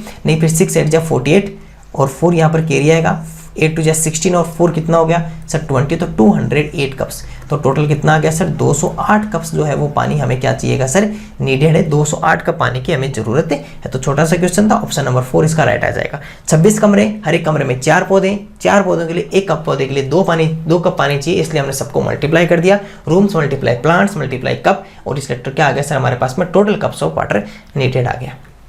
चलिए क्वेश्चन नंबर 17 क्या कह रहा है, क्वेश्चन नंबर 17 कह रहा है कि a car covers two successive 3 kilometre stretches at 10 kilometre per hour and 20 kilometre per hour respectively, its average speed for the whole journey is, एक कार क्रमशः 10 किलोमीटर प्रति घंटा और 20 किलोमीटर प्रति घंटा गति से 2 लगातार 3 किलोमीटर की दूरियां तय करती है, पूरी यात्रा के लिए इसकी औसत गति बताओ। अब देखो क्या लिखा हुआ है कि सर यहाँ से 2 स्पीड है, 2 डिस्टेंस है, एक 3 किलोमीटर है और एक फिर 3 किलोमीटर है, एक 3 किलोमीटर है और फिर लगातार 3 किलोमीटर है, तो सर 2 लगातार 3 किलोमीटर डिस्टेंसेज है, तो ये भी आपके पास में 3 किलोमीटर है और ये भी आपके पास में 3 किलोमीटर है। एक कार कवर करती है, पहले इसको स्पीड से तय कर रही है फिर इसको अलग स्पीड से तय कर रही है, यहाँ 10 किलोमीटर पर आवर मान लेते हैं कि ये 10 किलोमीटर प्रति घंटा को पहले 3 किलोमीटर को कवर कर रही है और 20 किलोमीटर पर आवर 20 किलोमीटर प्रति घंटा को दूसरी 3 किलोमीटर को कवर कर रही है। अब देखो डिस्टेंस इक्वल है, डिस्टेंस समान है, कोई चेंज नहीं है। हमने एक फॉर्मूला पढ़ा था कि सर जब भी आपके पास में डिस्टेंस अगर इक्वल रहे या सर्टेन डिस्टेंस रहे, क्या रहे सर सर्टेन डिस्टेंस या निश्चित दूरी रहे, तो अगर आपके पास में दूरी अगर आपके पास में निश्चित या समान है तो आपके पास में जो एवरेज स्पीड का फॉर्मूला होता है, जो एवरेज स्पीड का जो फॉर्मूला होता है वो क्या होता है, औसत चाल का 2xy upon x plus y है, ये हमारे पास में फॉर्मूला होता है सर औसत चाल का। कब, जब आपके पास में डिस्टेंस इक्वल हो, सर्टेन डिस्टेंस है, निश्चित हो या दूरी समान हो। अभी दूरी समान है तो 2x y upon x plus y मान लेते हैं ये अक्स है और ये अपने पास में y है। मल्टीप्लाई होगा, बीच में कोई साइन है तो 2 गुणा 10 गुणा 20, 2 मल्टीप्लाई 10 मल्टीप्लाई 20 अपॉन 10 प्लस 20। चलिए सोल्व करते हैं तो 2 मल्टीप्लाई 10 मल्टीप्लाई 20 अपॉन नीचे कितना रहेगा 30, एक जीरो से एक जीरो काट दिया और फिर मल्टीप्लाई होकर कितना बन गया सर यहाँ से, अगर यहाँ से मल्टीप्लाई बनाओगे तो 2 2 या 4 तो 40 अपॉन 3, 40/3 किलोमीटर प्रति घंटा। ये हमारे पास में क्या रहेगा सर, इसका आंसर रहेगा 40/3 किलोमीटर प्रति घंटा आंसर रहेगा। ये हमारा option number A, option number A क्या रहेगा सर, हमारा आंसर रहेगा 40/3 किलोमीटर पर आवर। कब, जब सर डिस्टेंस इक्वल थी, पहले से पता चल गई कि ये भी 3 किलोमीटर है और ये भी 3 किलोमीटर है, डिस्टेंस इक्वल है लेकिन स्पीड्स अलग अलग है, चाल अलग अलग है, इसलिए एवरेज स्पीड जैसे निकालेंगे तो 2x y upon x plus y का फॉर्मूला यूज कर लेंगे। ओके, क्वेश्चन नंबर 18 क्या कह रहा है, क्वेश्चन नंबर 18 कह रहा है by selling A radio for ₹680 A shopkeeper makes a loss of 120, 680 में सेल करने पर लॉस होता है 120 का। To make a profit of ₹120 at what price should the radio be sold. एक रेडियो को 680 रुपये बेचने पर एक दुकानदार को 120 रुपये का घाटा होता है। 120 रुपये अगर उसको उस पर लाभ कमाना होगा तो रेडियो को कितने में बेचना होगा। तो देखो सिंपल सा मेथड है, एक डायग्राम बनाना है। डायग्राम क्या बनाना है, मान लेते हैं कि सीपी बीच में रखते हैं, सीपी या फिर जिसे क्या कहते हैं क्रय मूल्य, मान लेते हैं क्रय मूल्य या सीपी यहाँ पर आपका आता है, ठीक है, यहाँ आ जाता है आपके सामने सर सीपी आ जाता है। एक बात बताओ, जब भी अगर आप हानि होगी, मान लो आपने किसी वस्तु को सेल किया है या किसी वस्तु को आपने बेचा है और उस समय आपको लॉस हो गया या हानि हो गई, तो आपके पास में रुपए आपको कम मिलेंगे या ज़्यादा मिलेंगे सीपी से। तो आपको कि सर जैसे लॉस होता है तो रुपए कम हो जाते हैं, तो लॉस कहाँ मिलेगा, पीछे की तरफ मिलेगा ना, यानी माइनस करेंगे और लॉस क्या हो जाएगा सर, इधर क्या बन जाता है सर सेलिंग प्राइस। यहाँ पर आपकी जो सेलिंग प्राइस होती है, क्योंकि बेच रहे हो तो सेलिंग प्राइस ये विक्रय मूल्य होगा, लेकिन ये जो विक्रय मूल्य होता है इस समय आपके पास में क्या होता है सर लॉस या हमारे पास में हानि होती है। लेकिन सर अगर हमें प्रॉफिट लेना होगा तो कहाँ जाएंगे, आगे जाएंगे और प्लस करेंगे। इधर भी क्या होगी सर सेलिंग प्राइस या विक्रय मूल्य, लेकिन इस बार हम किस में सेल कर रहे हैं सर, प्रॉफिट में सेल कर रहे हैं। किस में सेल कर रहे हैं सर, प्रॉफिट या लाभ में बेच रहे हैं। अब देखिए सबसे पहले ये आपने पूरा बना लो, ये वाला पूरा आपको बनाना जरूरी होता है। अब हम यहाँ पर वैल्यू पुटअप करते हैं। देखिए सबसे पहले क्या लिखा हुआ है, 680 रुपीज में सेल किया, 120 रुपीज का लॉस हो गया, 680 रुपये बेचा और 120 रुपये का घाटा हो गया। मतलब कि बेचा कहाँ पर सर, यहाँ लाकर उसने बेचा 680 रुपीज में, 680 रुपये में उसने बेचा और उस समय उसको 120 रुपये का क्या हो गया सर, घाटा हो गया। ठीक है, एक बात बताओ, इधर से 120 रुपये माइनस करके आए ना, अगर आपको वापस यहाँ पर आना हो तो ये 120 रुपये वापस प्लस कर दो इसमें। अगर इधर जाओगे तो 120 रुपये वापस प्लस कर दो। तो सर 680 रुपये में आपने सेल किया 680 में, इसमें 120 रुपीज़ वापस प्लस कर दो, तो 0 8 2 10 6 7 और 8, तो इसमें कितने रुपीज़ में आपने खरीद कर लाए थे सर, 800 रुपीज़ या 800 रुपये में क्या किया था सर, इसको खरीद कर लाए थे। क्रय मूल्य इसका 800 था, क्योंकि माइनस करके पीछे गए, वापस आगे आ रहे हो तो माइनस की जगह प्लस करके आ जाओ। अब क्या कह रहा है सर, अब कह रहा है कि अगर आपको 120 रुपीज प्रॉफिट लेना हो तो उसको कितने में सेल करना होगा। अगर 120 रुपये आपको लाभ कमाना हो तो लाभ कितना चाहिए सर, 120, 800 रुपये की वस्तु है, 120 रुपये लाभ चाहिए, तो एक काम करो 800 रुपये में 120 रुपये क्या कर दो सर, प्लस कर दो लाभ वाले, तो कितना हो गया सर 920 रुपये, 920 रुपीज़ क्या रहेगा सर हमारा इसका सेलिंग प्राइस रहेगा with 120 rupees profit, with 120 rupees profit. 120 रुपये प्रॉफिट के साथ में 120 रुपये लाभ के साथ में इसका जो विक्रय मूल्य रहेगा वो कितना रहेगा, 920 रुपये या 920 रुपीज़ रहेगा। तो ऐसा आपको डायग्राम बहुत जरूरी होता है बनाना। आपको पता होना चाहिए कि सीपी से पीछे जाएंगे तो लॉस होगा और लॉस होगा तो वहां सेलिंग प्राइस आएगी, और सीपी से आगे जाएंगे तो प्रॉफिट होगा और प्रॉफिट की सेलिंग प्राइस होगी। इसलिए पहले लॉस लिखकर पीछे की तरफ चले जाओ और फिर प्रॉफिट लिखकर आगे की तरफ चले जाओ, और ये हमारा क्या हो गया सर आंसर हो गया। बहुत इजी क्वेश्चन है, किसी फॉर्मूला का यूज नहीं किया हमने, क्योंकि फॉर्मूला यूज करना ही क्यों प्रॉफिट लॉस के अंदर, जब हमें पता है कि हम डायग्राम बना के सोल्व कर सकते हैं तो फिर फॉर्मूला का यूज क्यों करें। और डायग्राम बनाने से कितना अच्छा रहा हमारे पास में, पता चल गया सर माइनस किया लॉस तो पीछे चले गए, 680 वापस आ गया है तो सीपी पता चल गया। अब सीपी के बाद में लेकिन हमें सीपी नहीं, हमें क्रय मूल्य नहीं, हमें 120 रुपये प्रॉफिट के साथ में उसको सेल करना है, 120 रुपीज़ लाभ के साथ में उसको सेल करना है। विक्रय मूल्य तो हमने विक्रय मूल्य निकाल लिया और ये हमारा क्या आ गया sir, selling price with 120 rupees profit, लाभ 120 रुपये के साथ में 920 रुपये क्या रहेगा सर इसका विक्रय मूल्य रहेगा। क्वेश्चन नंबर 19 क्या कहता है, देखो If the simple interest on a principal of rupees 5,000 in 2 years at a certain rate of interest is rupees 500 per annum, okay, then what is the interest on rupees 12,000 for 3 years at the same rate of interest? यदि 5,000 रुपए के मूलधन पर 2 वर्ष में साधारण ब्याज किसी वार्षिक दर से 500 रुपए है, तो उसी ब्याज की दर से 3 वर्ष के लिए 12,000 रुपए पर ब्याज कितना होगा? आपके पास में 2 रुपए दे रखे हैं, पहले आपको कहा कि 5,000 रुपए हैं, उनको 2 साल के लिए आपने किसी को ब्याज पर दिए, तो वहां से जो इंटरेस्ट या ब्याज आया वो 500 रुपए आया। ये आपको रेट नहीं पता, रेट निकाल लेंगे। फिर कहा कि अब एक काम करो, रेट ऑफ इंटरेस्ट तो यही रखो, लेकिन रुपए बदल दो, 12,000 रुपए दे दो और टाइम भी 3 साल कर दो। अब बताइए कि अब कितना ब्याज मिलेगा? तो पहले क्या करते, पहले रेट ऑफ इंटरेस्ट निकालते। कहां से? जो आपको पहला वाला पॉइंट हिंट दे रखी है। हिंट क्या दे रखी है कि सर जो प्रिंसिपल अमाउंट था, पहले आपको क्या गिवन है कि सर 5,000 रुपए हमने किसी को उधार दिए। कितने दिए सर? 5,000 रुपए, 5,000 रुपीज। और कितने ईयर के लिए दिए सर? 2 ईयर्स के लिए, 2 साल के दिए। और उसमें फिर ब्याज हमने कितना बना? तो सर जो ब्याज बना है वो 500 रुपए बना। कितना बना सर? 500 रुपए हमारे पास में क्या बना सर? ब्याज बना। तो एक काम करते हैं, आपको प्रिंसिपल अमाउंट आपको पता है, मूलधन आपके पास में है, समय आपके पास में है, ब्याज आपके पास में, तो रेट निकाल लेते हैं, रेट या दर। तो एक बात बताओ, रेट का फॉर्मूला क्या होता है? Interest multiply 100 upon principal amount multiply time. अगर मैं दर का सूत्र लिखूंगा तो क्या कहलाएगा? दर का सूत्र कहलाएगा सर ब्याज गुणा 100 बटे मूलधन गुणा समय, मूलधन गुणा समय। अब एक काम कीजिए, इंटरेस्ट की जगह इंटरेस्ट लिखिए, 500 है, 100 मल्टीप्लाई में रहेगा। प्रिंसिपल अमाउंट कितना है सर? 5,000, 5,000 रुपए। और टाइम कितना है सर? 2 साल। टाइम कितना है? 2 साल। चलिए इसमें से कुछ हट रहा है, 10 से 10 हट गया, 10 से 10 से 10। और ये जो 5 है ये इस 50 को हटा देगा तो कितना बन जाएगा? 10। और इसके बाद में सर ये जो नीचे 2 लिखा हुआ है, ये 2 इस 10 को कितनी बार काट देगा? 2 जो है वो 10 को कितने टाइम काट देगा सर? 5 टाइम्स। तो 5%। और रेट या दर किस में आती है? हमेशा प्रतिशत में आती है। तो सर रेट या दर कितनी है? 5% इसकी रेट या दर है। अब क्या कह रहे हैं कि सर अब ये रेट ऑफ इंटरेस्ट तो यही रखो, क्योंकि देखो आपके पास है प्रिंसिपल अमाउंट या मूलधन था, समय था, ब्याज था, इंटरेस्ट सब कुछ है, तो रेट नहीं पता थी, रेट पता कर ली। अब ये कह रहा है कि एक काम करो, 12,000 रुपए को ब्याज पर दो, 12,000 रुपीज को 3 ईयर्स के लिए आप इंटरेस्ट पर दीजिए और उसके फिर आप बताइए कि कितना इंटरेस्ट मिलेगा। अब कह रहा है कि सर 12,000 रुपए जो है वो 12,000 रुपए हमने किसी को ब्याज के लिए दे दिया, और ब्याज के लिए दिया और टाइम कितना कर दिया उसमें? 3 साल कर दिया।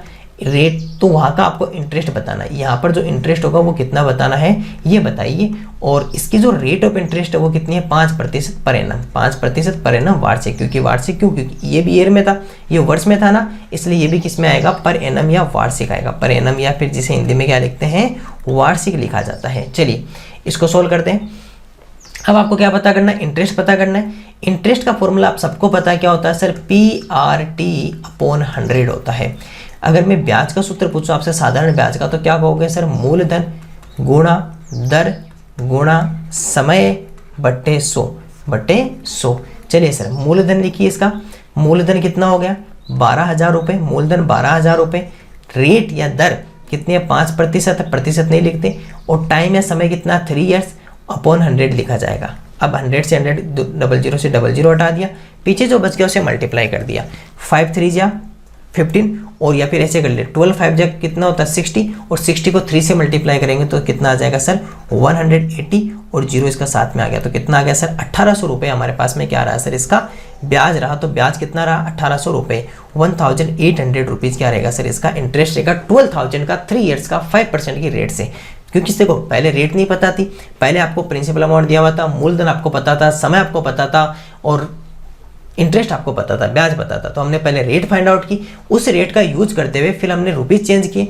12,000 रुपीज, 12,000 रुपये हमने मूलधन के रूप में रखे। 3 साल या समय कितना कर दिया? 3 ईयर्स या 3 साल कर दिए। रेट ऑफ इंटरेस्ट 5% ही थी। अब हमने इंटरेस्ट PRT अपॉन 100 का यूज करते हुए इंटरेस्ट निकाला, और ये कितना आ गया सर? 1,800 रुपये आ गया। ये इंटरेस्ट हमारे पास में निकल कर आ गया। चलिए क्वेश्चन नंबर 20 देखते हैं। क्वेश्चन नंबर 20 देखिए, बहुत अच्छा क्वेश्चन है और ऐसा क्वेश्चन एग्जाम में बहुत बार पूछा जाता है। थोड़ा सा यहाँ पे एक हिंट बताऊंगा आपको, वो ध्यान रखना है इसके साथ में।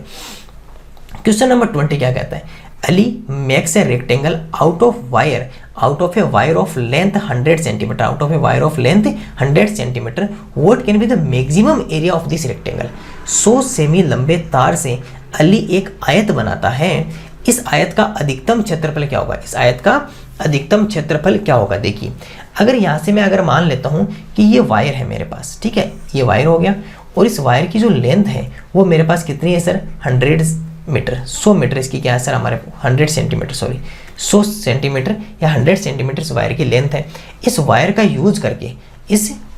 यूज करके एक क्या बना दिया सर हमने, एक रेक्टेंगल बना दिया। इस वायर का यूज करके हमने क्या बना दिया सर, एक रेक्टेंगल बना दिया, और ये सर हमने एक रेक्टेंगल बना दिया। अब देखिए ये वायर ये टोटल है ना, इसका मतलब पता है 100% कहाँ से लेकर कहाँ तक है सर। आप जब यहाँ से वायर को स्टार्ट किया और वायर ऐसे आगे, फिर आपने इसको ऐसे मोड़ दिया, ऐसे मोड़ के ऐसे बना दिया, ठीक है। एक काम करते हैं, इससे यूज करते हैं, पहले वायर को मैंने ऐसे लिया, फिर वायर को ऐसे लेने के बाद में मैंने क्या किया, इसको ऐसे मोड़ दिया, और ऐसे मोड़ने के बाद में फिर मैंने क्या बनाया, इसको फिर ऐसे मोड़ दिया, और ऐसे मोड़ने के बाद में फिर मैंने इसको ऐसे कर दिया, और इस तरह ये टोटल मिलकर कितना हो गया सर, 100 सेंटीमीटर, 100 सेंटीमीटर। इसका मतलब चारों तरफ का परिमाप है, इसका मतलब इसका परिमाप या पेरीमीटर तो 100 सेंटीमीटर है, क्योंकि ये यहाँ से पॉइंट यहाँ से स्टार्ट होकर वापस यहाँ तक पहुँचा तो टोटल कितना कवर कर लेगा, 100 सेंटीमीटर। तो बीच में थोड़ी, क्षेत्रफल तो बीच में होता है, चारों तरफ क्या होता है, बाउंड्री क्या कहलाती है, बाउंड्री कहलाती है सर पेरीमीटर। इसका मतलब कि सर इसका जो पेरीमीटर है, या परिमाप जो है आपके पास में, वो परिमाप आपके पास में क्या रहेगा सर, 100 सेंटीमीटर या 100 सेंटीमीटर हमारे पास में क्या आ रहा है सर, इसका परिमाप। क्वेश्चन क्या कह रहा है, क्वेश्चन कह रहा है कि what can be the maximum area of this rectangle. आपको इस रेक्टेंगल का अधिकतम क्षेत्रफल बताना है। आपको क्या बताना है, अधिकतम क्षेत्रफल। अब एक बात याद रखना, एक पॉइंट नोट करवा देता हूं, अगर आपके पास में कोई रेक्टेंगल है, आपके पास में अगर कोई रेक्टेंगल है, ठीक है, और उस रेक्टेंगल का अगर आपको मैक्सिमम एरिया पूछे, क्योंकि मैक्सिमम एरिया तो उसको आगे बढ़ा, इसको आगे बढ़ा भी तो कर सकते हो ना, कि लेंथ और ब्रेथ आपको नहीं पता, कितनी भी बना सकते हो, इक्वल भी कर सकते हो, कम ज़्यादा भी कर सकते हो, किसको कितना हमें नहीं पता। लेकिन अगर आपको ऐसा कोई कंडीशन हो जिसमें आपको लेंथ और ब्रीथ नहीं पता हो, केवल आपको पेरीमीटर टोटल पता हो कि चारों तरफ इसमें 100 सेंटीमीटर है, तो ऐसे समय में अगर आपको रेक्टेंगल का मैक्सिमम एरिया पूछे, अगर आपके पास में कोई आयत बनाया आपने, आयत का परिमाप आपको पता है, और आयत का परिमाप पता है आपको, और उसका फिर आपसे ये पूछे कि इसका अधिकतम क्षेत्रफल बताओ, इसका क्या बताओ, अधिकतम क्षेत्रफल बताओ, तो उस समय ध्यान रखना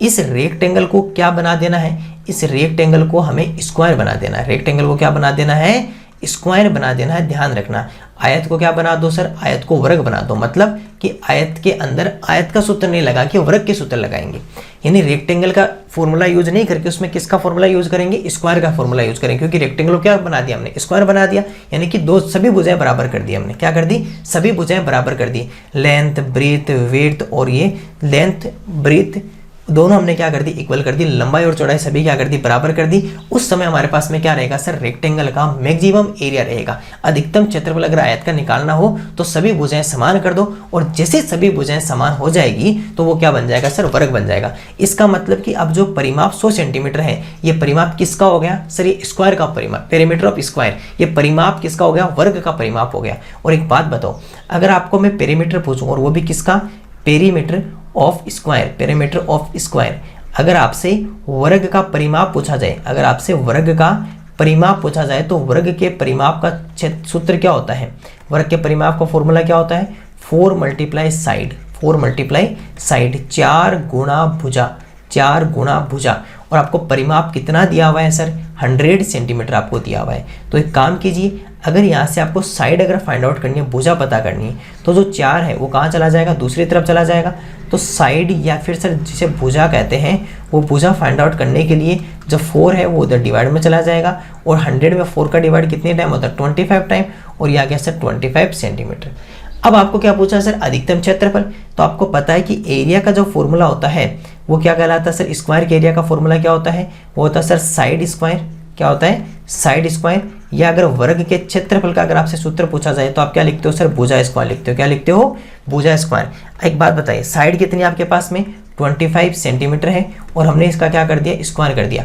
25 का स्क्वायर कितना होता है, 25 का वर्ग कितना होता है, 625 होता है, 625, और ये कितना आ गया सेंटीमीटर स्क्वायर, या स्क्वायर सेंटीमीटर या वर्ग सेमी आ जाता है, और इसलिए इसका आंसर कितना आ जाएगा, 625 स्क्वायर सेंटीमीटर, जिसे क्या लिखा जाता है सर, इसे वर्ग सेमी भी लिखा जाता है। ये क्यों आया, क्योंकि देखो अगर आपके पास में पेरीमीटर हो, अगर आपके पास में परिमाप हो, क्योंकि परिमाप कैसे पता किया, क्योंकि सर टोटल 100 मीटर था, इसलिए 100 मीटर तार को हमने इस तरह मोड़ा और मोड़ कर एक रेक्टेंगल बना दिया। ये इसका मतलब कि चारों तरफ टोटल कितना है 100 सेंटीमीटर, परिमाप या पेरीमीटर पता चल गया। अब देखिए अगर रेक्टेंगल का मैक्सिमम एरिया अगर आपसे पूछ रहा है, अधिकतम क्षेत्रफल अगर आपसे पूछ रहा है, तो इसका मतलब कि सभी भुजाएं क्या कर दो सर, इसके बराबर कर दो। टोटल जो लेंथ और ब्रेथ है दोनों को इक्वल कर दो। इक्वल करते रेक्टेंगल किस में कन्वर्ट हो गया सर, स्क्वायर में। आयत आपका किस में बदल गया सर, वर्ग में बदल गया। ऐसा क्वेश्चन ध्यान रखना, ऐसा क्वेश्चन इसी तरह से होगा। बाकी अगर आप इसे प्लस माइनस लगाने लग जाओगे तो बहुत टफ हो जाएगा। तो इसलिए एक छोटा सा पॉइंट याद रखो कि जब भी अगर आपको रेक्टेंगल का मैक्सिमम एरिया आपको पता करना हो, अगर आपको आयत का अधिकतम क्षेत्रफल पता करना हो, तो उस समय आयत को वर्ग में बदल दो, यानी उसकी सभी भुजाएं बराबर कर दो। तो अब ये पेरीमीटर है, ये भी किसका बन गया, स्क्वायर का। तो स्क्वायर के पेरीमीटर का फॉर्मूला यूज किया और फिर एरिया भी स्क्वायर का यूज करेंगे। फिर हम वर्ग के ही क्षेत्रफल का सूत्र यूज करेंगे और इस तरह इसका फिर हम आंसर निकालेंगे। और इस तरह हमने 20 क्वेश्चन, बहुत ही इजी टेस्ट था। हमने बहुत एक अच्छे टेस्ट को, और ऐसे क्वेश्चन आते हैं जिसमें एक दो क्वेश्चन हमारे पास में थोड़े से नए क्वेश्चन थे, उनमें हमें कुछ नई बात भी सीखनी थी, जैसे अभी 20 नंबर क्वेश्चन में। तो इस तरह आपके जो टेस्ट होते हैं वो आपको जरूर सबमिट करने हैं। बाकी आपको किसी भी तरह की जानकारी के लिए हमारे टेलीग्राम चैनल से जरूर ज्वाइन कीजिएगा। telegram.me/Navodaya School गूगल में सर्च कीजिएगा और इसको ज्वाइन कर लीजिएगा, ताकि आपको हर तरह की आपको जानकारी मिलती रहे। अगला मॉक टेस्ट कब होगा इसकी जानकारी, उस मॉक टेस्ट में आपको किस तरह क्वेश्चन होंगे, PDF नोट्स, आपको हर तरह की जानकारी यहाँ पर अवेलेबल करवाई जाती है। तो आपसे फिर मुलाकात करेंगे जल्द ही हमारे अगले टेस्ट के साथ में। तब तक के लिए आप क्लास को लाइक जरूर कीजिएगा, अपने दोस्तों के साथ में शेयर कीजिएगा, चैनल को जरूर सब्सक्राइब कर लीजिएगा, और बाकी किसी भी जानकारी के लिए 8696503000 पर कॉल कीजिएगा और अपने घर पर नवोदय सिलेक्शन कॉम्बो पैक जरूर मंगवाएगा। Thank you.